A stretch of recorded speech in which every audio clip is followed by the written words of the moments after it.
и не вернусь. Ваня, ты не жди. И как прежде ты не трусь, а вперед гляди. Все равно болит душа. В торопях пишу. В холодильнике лапша. Разогрей лапшу. Чтоб хватило дня на 3, кипятком разбавь. Будешь рыбу есть, смотри, потроха ставь. В ванной грязное белье, постирай его. Вань, я взяла свое, больше ничего. Сдай бутылки и домой прикупи харчей. Вань, ты уже не мой, но пока не чей. И не вздумай приглашать Ваську-алкаша, зенки только бы налить, подлая душа. Стащи что-нибудь еще, разве это друг? Будешь гладить, не забудь выключить утюг. И на Люську из ларька не коси глаза, ей бы только мужика, подлая коза. Ну а я на юг лечу, птицей, журавлем, жить у моря я хочу и купаться в нем. Мужа нового зовут, как тебя, Вано.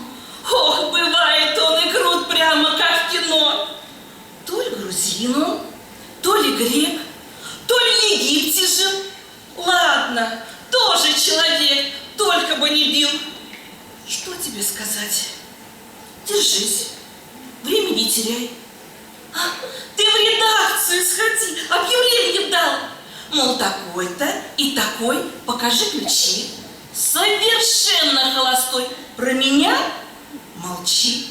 Мол, хочу создать семью, денежки коплю. Не курю, мол, и не пью, ночью не храплю. Дай им образ простака, там пойдут дела. Эх, такого мужика я бы не отдала.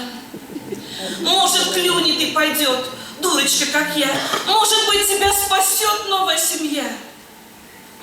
Вань, некогда уже, самолет не ждет. Вон Вано на вираже кулаком трясет. Будь здоров, не пей вина сразу за 3.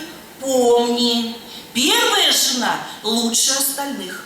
Что ушла я, так и знай. Не моя вина. Оставайся и прощай. Бывшая жена.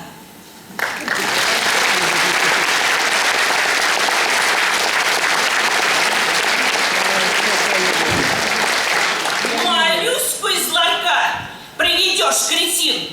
На такого дурака есть закон один.